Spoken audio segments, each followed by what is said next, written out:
Hello, everybody, and welcome back to another Marvel Crisis Protocol character spotlight.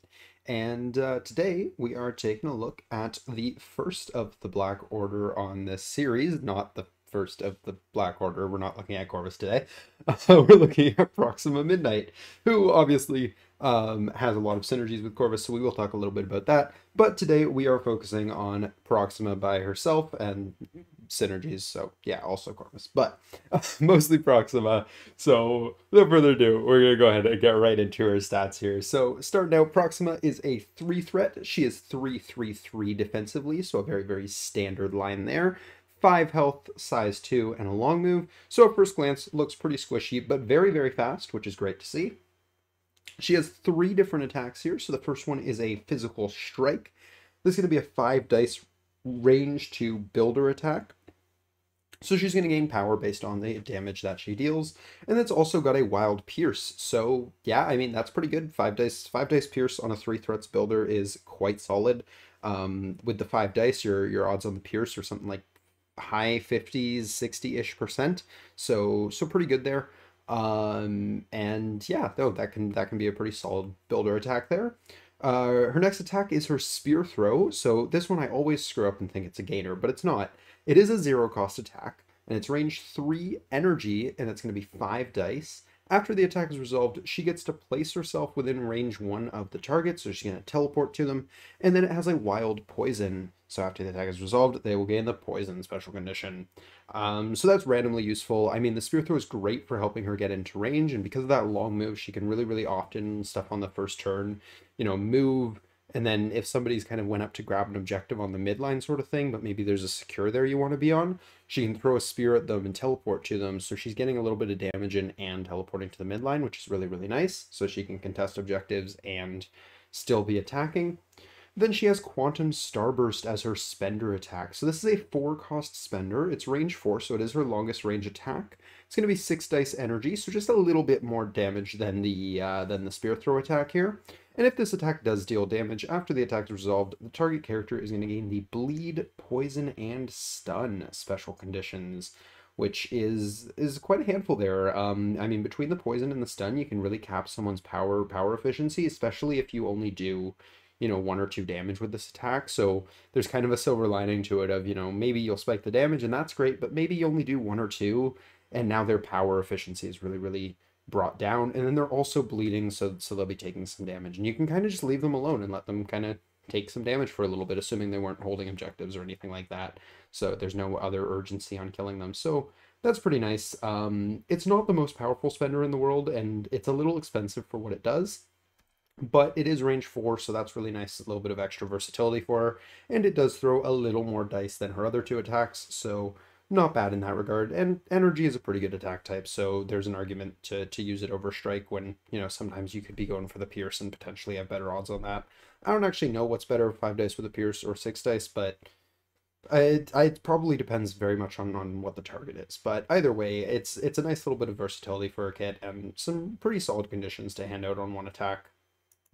Going into superpowers here, the first one we have is Martial Prowess. So this is a reactive superpower. It's going to cost you 2 power. When this character is targeted by an attack within range 2, it may use this superpower. Instead of rolling dice equal to its defense, it rolls 5 defense dice. If this character suffers no damage from the attack, after the attack is resolved, the attacker suffers 2 damage. So that can be really nice, as long as the attack's coming from within 2, and if she's using stuff like the spear throw to stay up close, she'll be able to kind of force that as often as humanly possible. Obviously, stuff like charges and other things can kind of mitigate that, but you can kind of use that to help control that as much as possible. And that effectively lets her be 5/5/5 against range 2 attacks, which is really good. And then of course, if she takes no damage, she gets to deal some back. So that's fantastic, especially since, she is a Black Order model and they play a very attrition-y game. So being able to get extra damage in on your opponent when it's not even your own turn is pretty good. So then we're going to jump over her next reactive ability here. We'll get to that in a second. But we're just going to look at her final ability here, which is her passive Invulnerability. When this character would suffer damage from an enemy effect, reduce the amount suffered by 1 to a minimum of 1. So relatively standard damage reduction. And I mean, DRs are always good.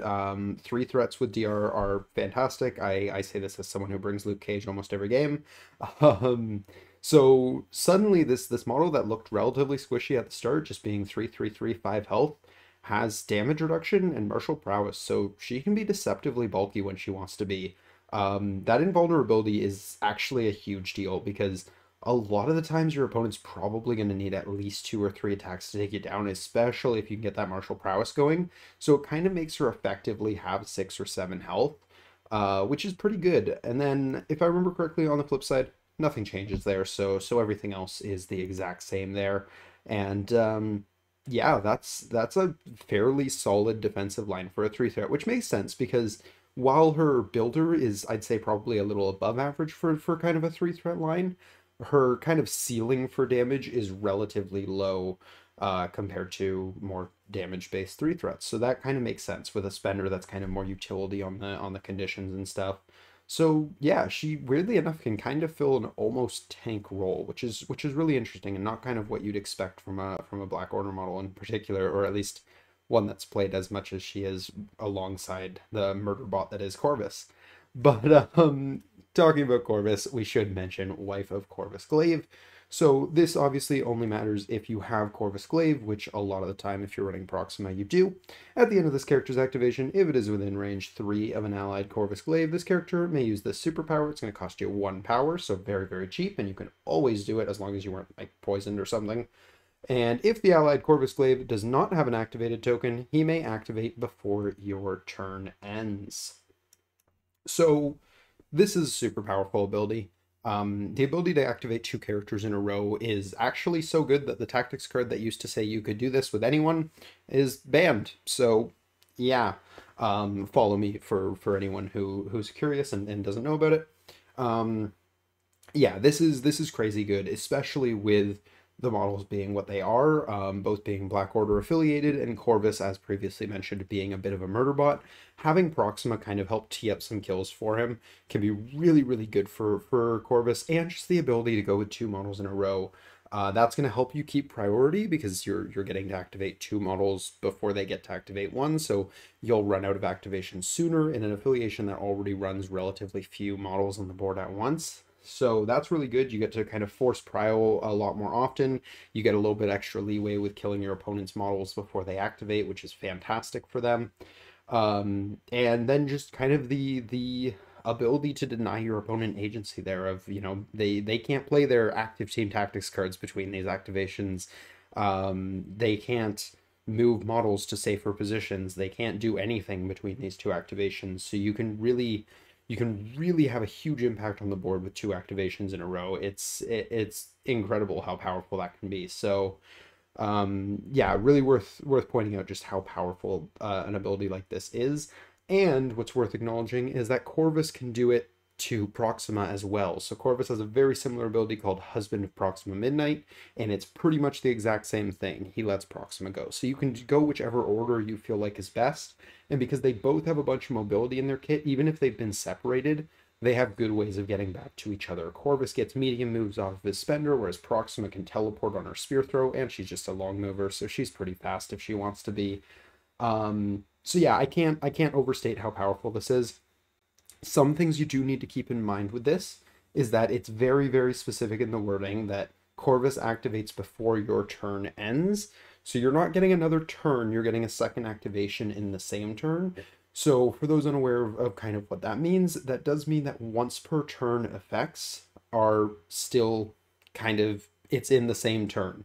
So specifically for Black Order, if you're doing something like Death's Decree, Thanos' ability to add dice to your next attack, that is a once per turn ability. So if you use it on Proxima's activation, you wouldn't be able to use it on Corvus's because you're in the same turn. Now, similarly, that can apply to your opponent's defensive abilities as well.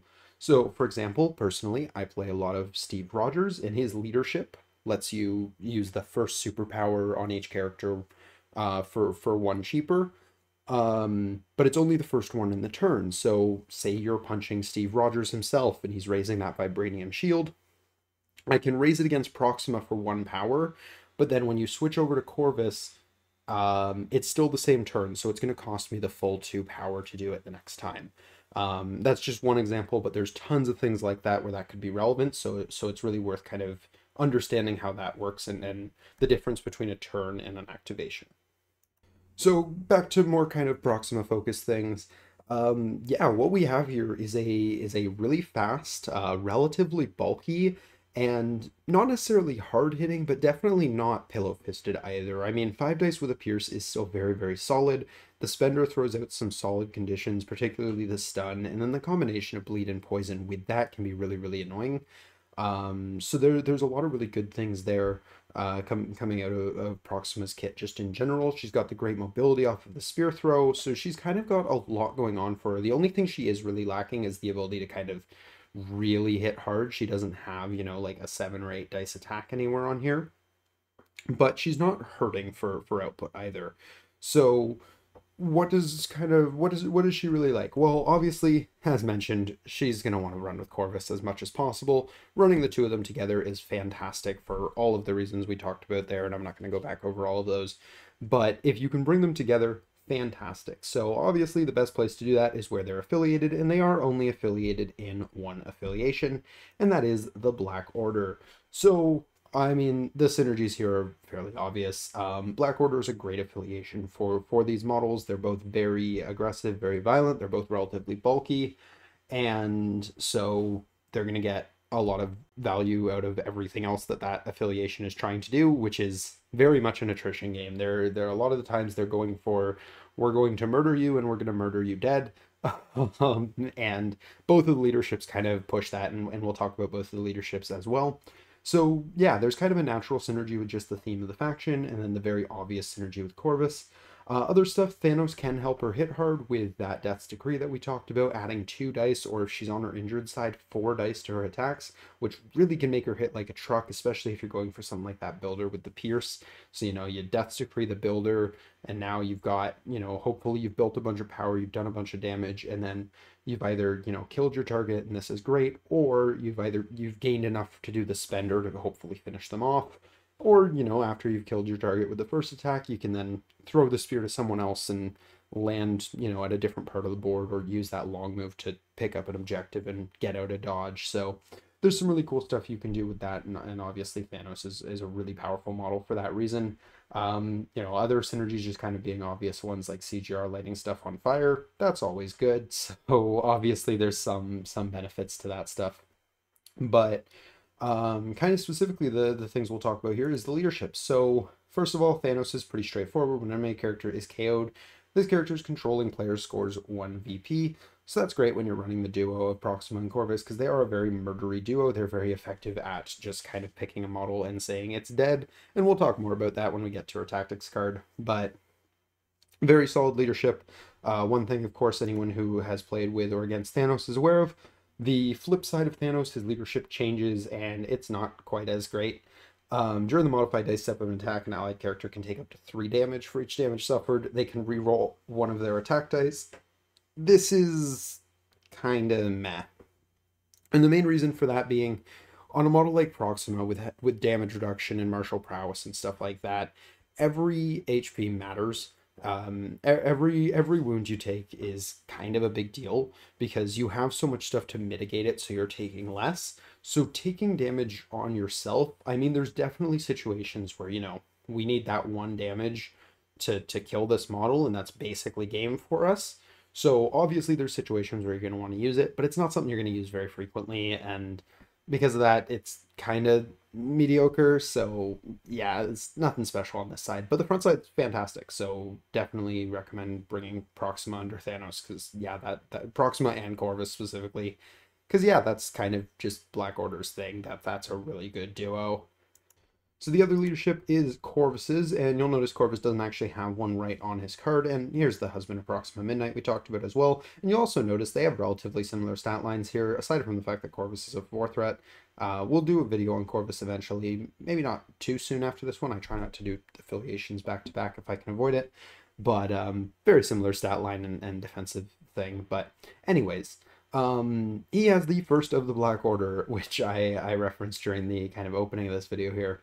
So this is a card leadership, and this is basically one you're only allowed to use if you're not playing Thanos, very importantly. And Corvus gets to play this card as the leadership. And basically it says when a Black Order character dazes or KOs an enemy character, all other Black Order characters gain 1 power. So this is fine for Proxima. She doesn't absolutely need power. The only thing she really does with power is martial prowess, which is great and can be expensive over the course of a game, and the occasional spender. Wife of Corvus Glaive is a very, very cheap ability, so you're typically not too much trouble trying to get that off, but it can help you fuel a spender or the odd, martial prowess here and there that you might not have been able to afford otherwise. So it's not bad, and once again, your game plan is kind of still just murdering stuff, so that's pretty good. But yeah, I don't think it's particularly amazing for her because she doesn't really need all that much power. So it's not bad. It's not amazing. She kind of can use it to help fuel your other members more than anything, but she doesn't really need the benefits of it herself all that much. And while we're on Corvus's page anyways, we might as well take a look at their shared team tactics card. This is the only tactics card that Proxima has. So execute here, and also, when are we getting Red Hulk? Because that would be cool. But side note aside, this is an unaffiliated card, so fun fact, if you're splashing the duo of them, which I have done, and I do encourage, it's a lot of fun. You can still bring this, and it's a pretty decent card. So it's a reactive card. When an allied Corvus Glaive targets an enemy character that is within 1 of an allied Proxima Midnight. So the wording on this is really specific, and it does work in reverse. Basically, the one making the attack can be any distance. So Corvus has a range 4 technically, and Proxima has a range 4 as well. You can be using that attack as long as the enemy is within 1 of the other character. If that makes sense, I might have described that poorly. Read the card carefully is all I'm saying. Because a lot of people make the mistake of thinking you need both models to be within 1, and that's not true. Only the one not attacking needs to be within 1. But they both get to spend 2 power to play this card. The enemy character rolls no defense dice during this attack. Alright, so that can be really, really good against the right target. I actually think Hulk is sometimes an okay target for that because he does roll okay defense dice. I mean, 4 and for 4 power, he can reroll all of them, but a lot of the times he really doesn't want to be spending the power to reroll them anyways. So they're kind of just dice. But against models with lots of really good reroll tech or models that count blanks or stuff like that, especially, in the case of blanks where your Pierce isn't really doing anything, this can be really crippling to some models. So yeah, this is a great card when you really just need to make sure you're getting a kill here and that your opponent isn't going to be able to kind of do much about it. Typically, I would suggest playing it off of Corvus because Corvus can do stuff like counting blanks on his next attack, and if he has the reality gem, his dice consistency is just really, really good. So his attacks are more likely to be more qualitative.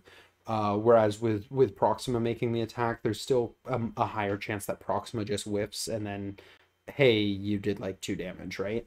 So with Corvus, the odds of that happening are not 0. Obviously, he can still whiff, but much lower, just because he counts a whole 3 extra sides of the dice that Proxima doesn't. So that's pretty good.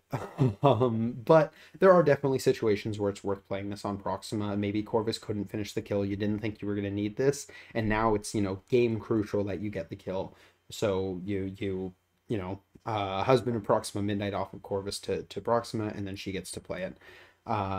So there's definitely worlds where it's valuable to be played on Proxima's turn, but I think for the most part you want to try and play it on Corvus's turn, just because, again, that potential to just whiff the dice roll is a little bit lower with him, especially if he's counting blanks on his attack.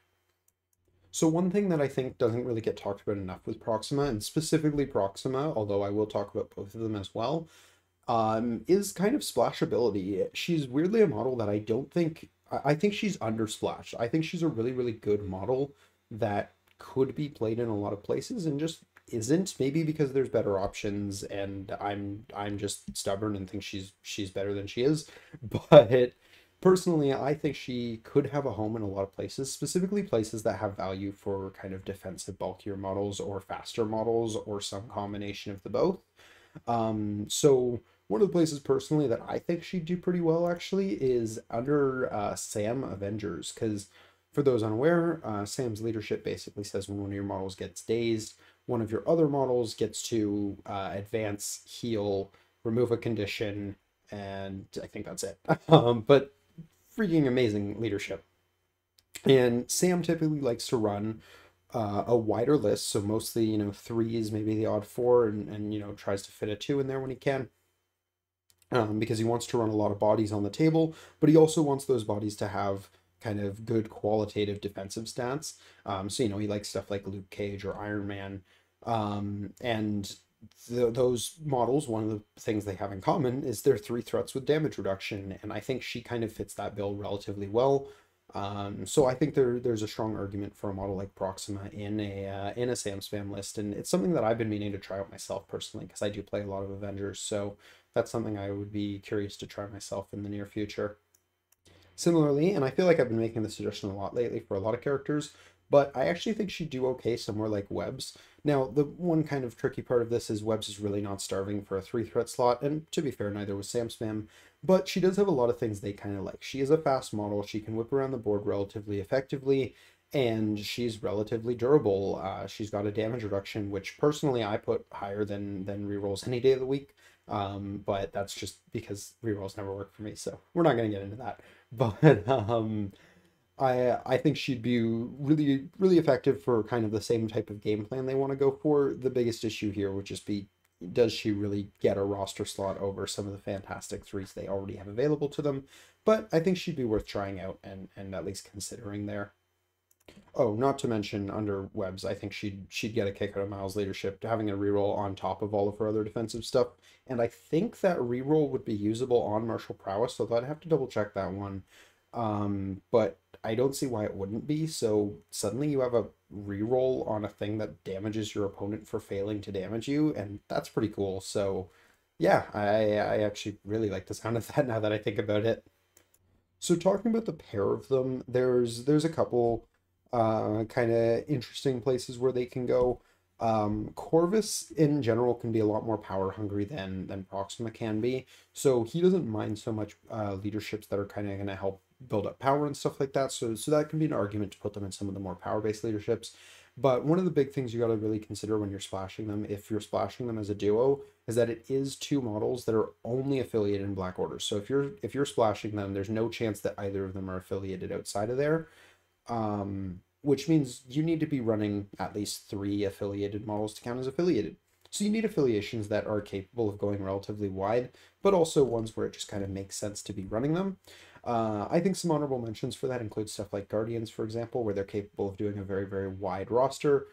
Just, having a 3-threat leader, having 2 threats in affiliation, that sort of thing really supports the ability to splash a couple of models in if you want. And for what it's worth, I think both Proxima and Corvus absolutely love winging it tokens, because who doesn't? So there's definitely an argument for them there, but everyone does good in Guardians. So let's talk about some more interesting ones.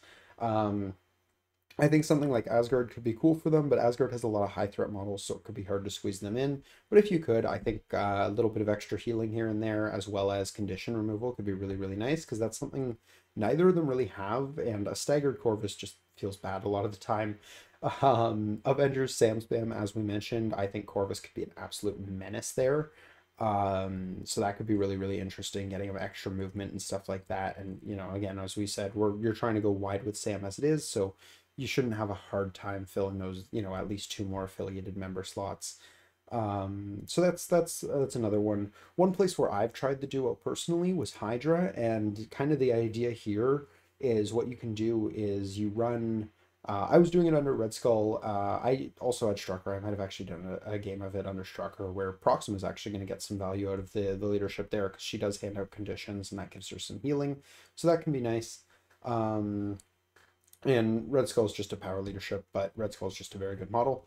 But the kind of idea here was you can put Sleeper Agent on Proxima, and then you basically have Corvus, or no, sorry, Sleeper Agent goes on Corvus, not Proxima.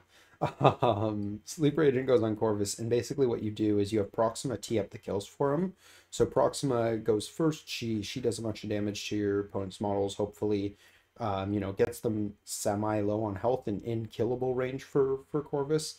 And then Corvus goes and hopefully using the extra power he's getting from the leadership, plus the fact that, you know, he's got his own reality stone giving him extra power, he can turn around and hopefully one shot with most of his attacks that now they can't use their defensive tech on. So he can do a lot of damage that way. And you know, that also turns off cards like Sacrifice and stuff like that. So there are some interesting things you can do with them there. It didn't work out too great for me when I tried it, but I think that might have been more circumstance than a flaw with the idea.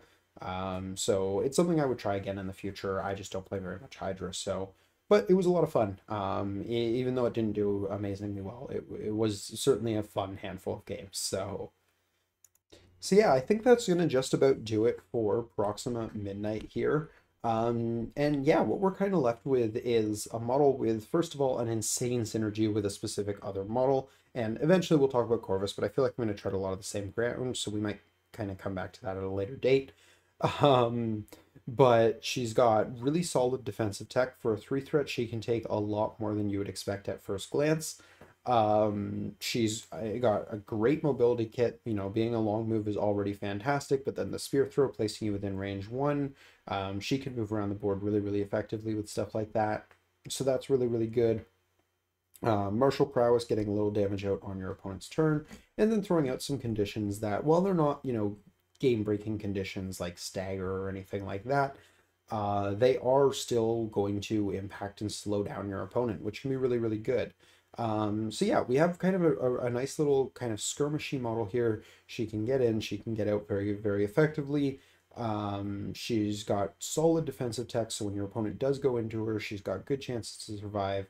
She can hit relatively hard when she needs to, but she's not really going to be your kind of central kill piece. I find she does work a lot better as kind of a support, you know, tee up the kills for other models sort of thing.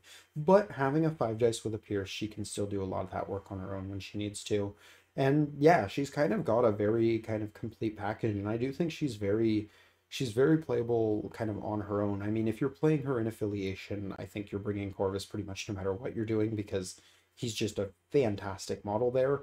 But as far as splashing goes and bringing her just kind of anywhere, I think she's very capable of being a good model on her own, and I think um, she's a little undersplashed in that regard. I think she can do a lot in other affiliations, even without Corvus. And like I said, there's a few places I want to try her. I might try her out in Sam Spam because that sounds like a lot of fun. I might try her out under something like Webs because I think she could be interesting there, especially if you kind of go for a more attrition-y Webs, which is typically how I like to play them, even though I know that's not really the meta. Um, so I think there's a lot of room for Proxima to have a home in a few different places. And yeah, but I think that's pretty much all of my thoughts on her. So before I get too rambly on that, I think we're gonna start closing things out here. So I hope you guys enjoyed. If you did, please do drop a like down below. Subscribe if you're new to the channel. We do character spotlights like these every week, as well as battle reports on Sundays. So if you're interested in either of those things, which, I mean, if you made it to the end of this one, you at least have mild interest in character spotlights, I guess. Um, so feel free to join in and catch those every week, or both of those every week, I guess. Um, but yeah, I think that's all I have to say on this character here. So I'd love to know what you guys think. Leave a comment down below on kind of some of your favorite places. If you've tried playing around with Proxima in other affiliations, other places you think she does work, other places you think she could work. I'm really curious to hear what you guys have to say. I love seeing some of the places you guys come up with to drop these characters in. One of my favorite parts about, honestly, the main reason why I enjoy making this series so much is just hearing what you guys like about different characters and where you like to splash them, because you guys think of a lot of cool things that I don't think of. So if I missed anything, please do let me know down below. I'd love to hear what you guys think of Proxima and just where she can be played, because I think she's, like I said, I think she's undersplashed, and I would love to see her played in more places because I think she's a really fun model. And yeah, that is going to do it for me though. So once more, I hope you guys enjoyed, and until next time, everybody, have a great day. Peace.